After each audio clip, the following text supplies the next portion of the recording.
At 5:44 in the morning, on the third day of the Iran ceasefire, a missile hits the USS Abraham Lincoln.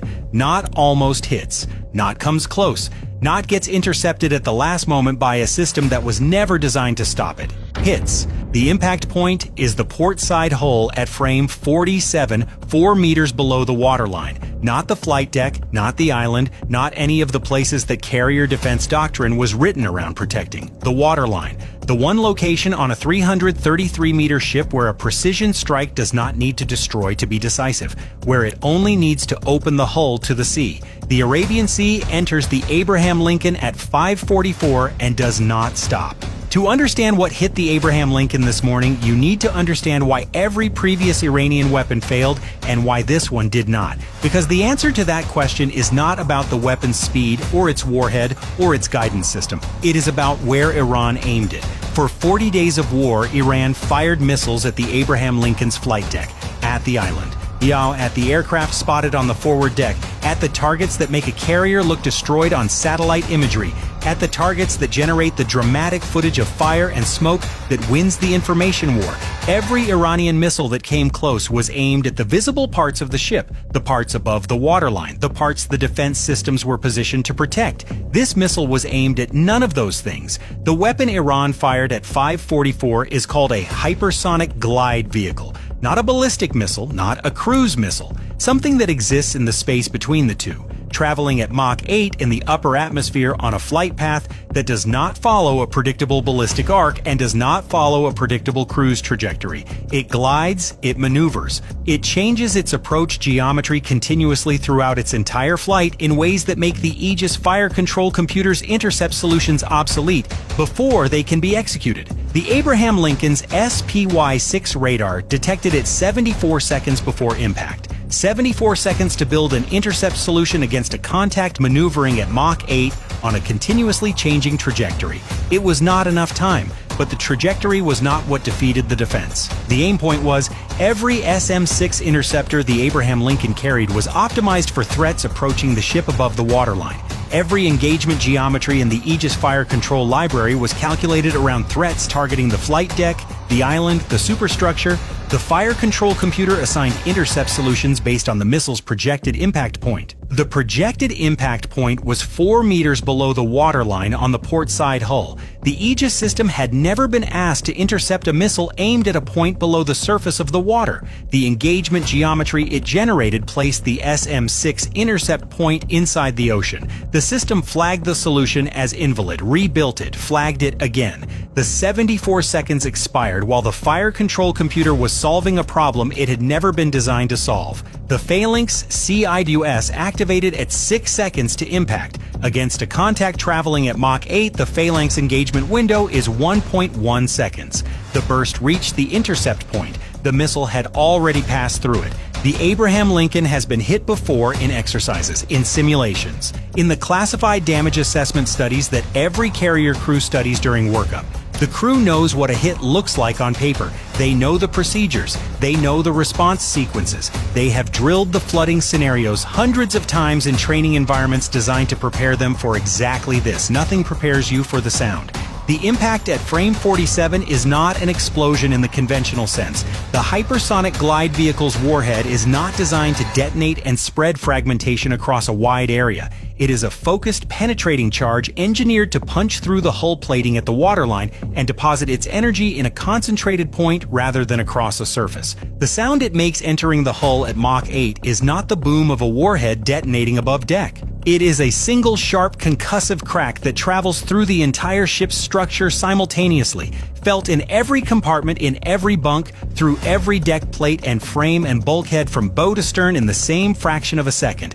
Every crew member on the Abraham Lincoln felt it at 5:44. They felt it before they heard it, through their feet, through the steel, in 3 forward port side compartments. The hull plating failed immediately at the impact point.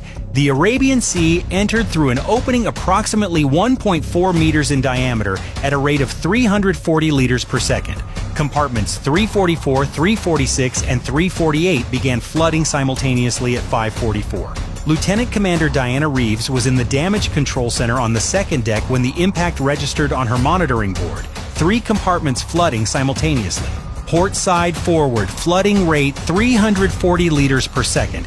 She had been awake for 19 hours. She had been the Abraham Lincoln's damage control officer for 2 years and 4 months, and she had never seen 3 simultaneous flood indicators on her board outside of a drill. She had 4 seconds of what she would later describe in her damage control log as the specific stillness that arrives before the specific kind of fear that requires action rather than processing. Then she began working. The immediate priority was not the flooding itself, it was the bulkhead separating the 3 flooding compartments from the spaces beyond them. Specifically, the bulkhead at frame 52, the structural barrier between the flood zone and the forward engineering spaces that house the auxiliary propulsion equipment. Frame 52 was rated to withstand 40 tons of water pressure. At the current flooding rate, it would reach that pressure threshold in 11 minutes and 40 seconds. After frame 52, the next barrier was the main engine room bulkhead. If the flooding reached the main engine room, the Abraham Lincoln lost propulsion. A carrier without propulsion in the Arabian Sea, 340 nautical miles from the nearest Allied port during a ceasefire that had been showing cracks since the moment it was announced, was not a damaged ship. It was a target. Reeves transmitted her initial damage assessment to the Combat Information Center at 5:45. 3 compartments flooding. Frame 52 at risk. Estimated time to critical pressure 11 minutes 40 seconds. Requesting immediate damage control response teams to frames 44 through 52 and requesting the captain authorize emergency counter-flooding assessment. The response from the Combat Information Center came back in 23 seconds. All damage control teams to their stations. Counter-flooding assessment authorized. And one additional piece of information that changed every calculation Reeves had just made. The missile had not come alone. The SPY-6 radar had 2 additional contacts inbound, different bearings, same weapon type. The same hypersonic glide vehicles that had just opened a 1.4-meter hole in the portside hull were already in the air and already maneuvering and already aimed at positions the Aegis fire control computer was struggling to generate valid solutions for. The Abraham Lincoln was managing a flooding emergency and an active inbound threat simultaneously. Every damage control team that responded to the flooding was a crew member not at their battle station. Every second Reeves spent managing the water entering the hull was a second the Combat Information Center was managing the next impact without its full defensive capability. Iran had designed this. Not 1 missile, 3, the first one to create the flooding emergency. The next 2 to arrive while the crew was already fighting to save the ship. The second missile impacted at 5:47, frame 71, port side, 2 meters below the waterline. A second hull breach, a second flood zone. Compartments 568 and 570 adding their flooding rate to the 3 already compromised spaces forward of them. The Abraham Lincoln was now taking on water at 2 separate points on the port side simultaneously. The list began at 5:47 and 31 seconds. Barely perceptible at first, less than half a degree, but the monitoring board in the Damage Control Center showed it immediately and Reeves understood what it meant before the number had finished updating. The ship was beginning to lean. The third missile was intercepted at 5:48 by a last SM-6 that found a valid solution when the contact's maneuvering pattern created a 0.8-second window of predictable trajectory. The phalanx fired simultaneously as insurance. The warhead detonated 34 meters from the hull. The fragmentation pattern reached the flight deck and destroyed 2 aircraft and injured 4 crew members on the forward deck. No hull breach from the third missile. 2 hull breaches. 5 compartments flooding. List increasing. Frame 52 under mounting pressure. At 5:49, Reeves transmitted her updated assessment. Flooding rate across all 5 compromised compartments now 580 liters per second. List at 1.3 degrees port. Frame 52 pressure estimate revised upward. The flooding was moving faster than the initial calculation because the second breach had changed the water distribution inside the hull. The pressure on frame 52 was no longer building from one direction. It was building from 2. New estimated time to critical pressure on frame 52, 7 minutes and 20 seconds. The damage control teams had sealed 2 of the 5 compartments by 5:51. Emergency pumps activated across the flood zone. The flooding rate dropped from 580 liters per second to 390. The list stabilized at 1.8 degrees. Not improving, not worsening. Holding at 1.8 degrees while the pumps fought the sea trying to enter through 2 openings in the hull, and while frame 52 continued to absorb pressure that was now at 31 tons and climbing. At 5:52, Reeves looked at her board and understood something that the numbers had been building toward for 8 minutes. The pumps were not going to be enough. At the current differential between the flooding rate and the pump extraction rate, frame 52 would reach 40 tons of pressure in 4 minutes and 11 seconds.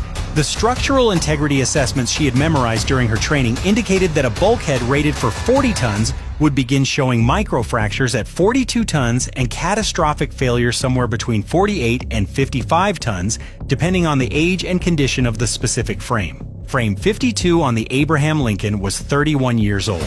It had never been tested against its rated capacity in combat conditions. She did not know where in the range between 42 and 55 tons it would fail. She knew it would fail. At 5:52 and 44 seconds, Reeves requested authorization for emergency counterflooding. Counterflooding is the deliberate flooding of a ship's compartments on the opposite side of an existing flood to create counterpressure that slows the structural loading on at-risk bulkheads. It is a last resort. It adds water to a ship that is already taking on water. It increases the ship's overall weight and reduces its reserve buoyancy. It is the kind of decision that requires authorization because it is the kind of decision that can save a ship or finish it, depending on whether the calculation behind it is correct. Reeves had been building the calculation since 5:49. It's her 3 minutes of work while managing 5 flooding compartments and a list and a crew of damage control teams executing her instructions across the forward section of a ship that was absorbing the Arabian Sea through 2 holes in its hull.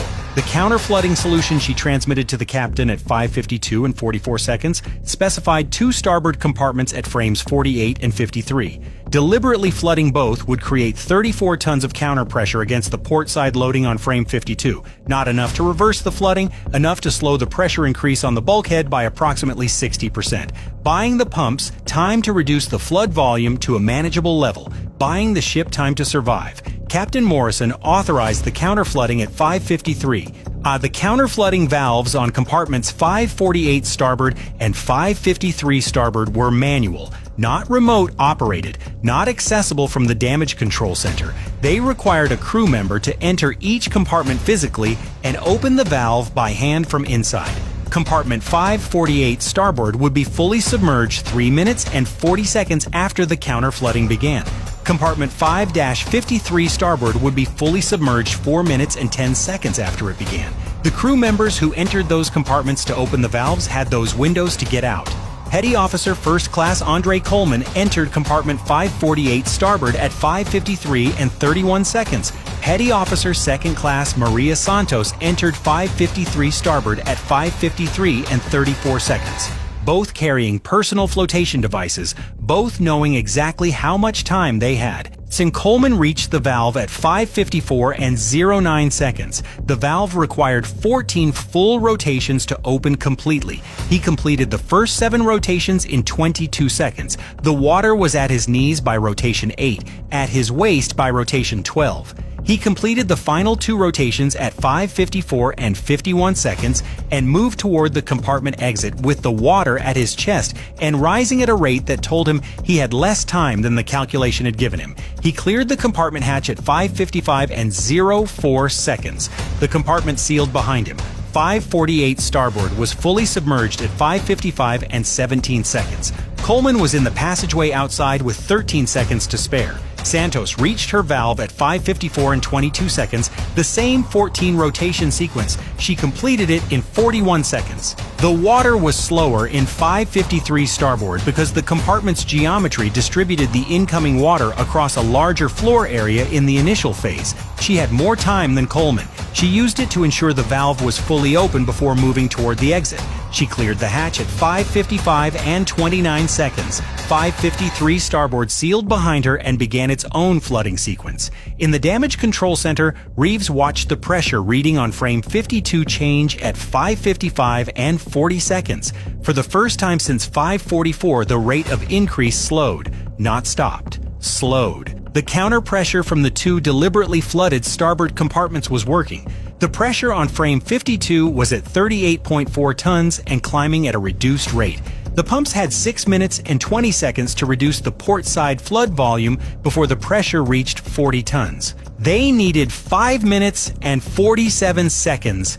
At 6:01 and 33 seconds, the pressure reading on frame 52 peaked at 39.7 tons and began decreasing for the first time. The pumps had extracted enough volume from the compromised compartments to tip the balance. The flooding rate was now below the extraction rate. The sea was still entering through 2 holes in the hull, but the pumps were winning. Frame 52 held. The list stabilized at 2.1 degrees port at 6:04. Not corrected, stabilized. The Abraham Lincoln was still leaning, still flooding at a reduced rate, still managing 2 hull breaches simultaneously. But it was not sinking, it was not losing propulsion, it was a damaged ship that was going to stay afloat. In the Combat Information Center, Rear Admiral Carver had been receiving Reeves's updates every 90 seconds since 5:44. At 6:04 and 44 seconds, when the frame 52 pressure peaked and began dropping, he made the decision he had been building towards since the moment the first missile hit. The passive sensor collection that had been running continuously since the first contact appeared on radar at 5:43 had fixed both launch positions during the engagement. The hypersonic glide vehicles transmitted a specific encrypted guidance frequency during their terminal approach phase that the Abraham Lincoln's passive sensors had collected across the entire 74-second flight of the first missile, the 71-second flight of the second, and the 68-second flight of the third. 3 separate transmission sequences from 2 separate launch positions, each one triangulated continuously from the moment of first detection. Launch position Alpha on bearing 027 fixed to within 14 meters. Launch position Bravo on bearing 041 fixed to within 19 meters. Carver authorized the strike at 6:05. 8 Tomahawk cruise missiles launched from the Abraham Lincoln's vertical launch cells at 6:06. The launch sequence ran without interruption across a ship listing 2.1 degrees to port with 2 active hull breaches and damage control teams still working the forward compartments and 2 crew members who had just climbed out of compartments that were filling with seawater with seconds to spare. 4 Tomahawks on launch position Alpha, 4 on launch position Bravo. The first Tomahawk impacted launch position Alpha at 6:44, the second through 4th within 14 seconds. The position that had fired a weapon specifically designed to humiliate the most powerful carrier in the world by flooding it, rather than destroying it, was gone at 6:44. Now, launch position. Bravo received its 4 Tomahawks between 6:46 and 6:47. Both positions gone. Both crews gone. Both launch sites gone before either of them could transmit a battle damage assessment back to the Iranian command structure that had spent months planning an attack specifically designed to wound rather than kill, to send the Abraham Lincoln home damaged, to make the ceasefire negotiations in Islamabad begin with a humiliated American carrier limping toward port. The Abraham Lincoln did not limp anywhere. At 7 o'clock, flight operations resumed from the damaged carrier. The first FA-18 launched from the number 2 catapult at 7:02. The aircraft climbing away from a ship listing 2.1 degrees to port with 2 sealed hull breaches and a damage control officer who had not slept in 21 hours writing her engagement log in the damage control center 1 deck below the flight deck. Reeves wrote it in 4 sentences: 2 hull breaches sustained at frames 47 and 71 at 5:44 and 5:47. 5 compartments compromised. Emergency counterflooding of 2 starboard compartments authorized and executed at 5:53. Frame 52 integrity maintained. Ship fully operational. Then she added 1 line that was not part of the standard log format, but that Captain Morrison kept in the final report without changing a word. Coleman and Santos entered the compartments at 5:53. They had 3 minutes and 40 seconds and 4 minutes and 10 seconds respectively. They took 3 minutes and 33 seconds and 3 minutes and 55 seconds. Iran fired a weapon designed not to destroy the Abraham Lincoln, but to wound it, to flood it, to send it home, to begin the ceasefire negotiations with the image of America's most powerful carrier limping away from the Arabian Sea, damaged and defeated. The Abraham Lincoln launched its strike from a 2.1 degree list. It launched its aircraft from a damaged flight deck. It did not go anywhere. Iran aimed at the waterline because they believed a ship taking on water would stop fighting.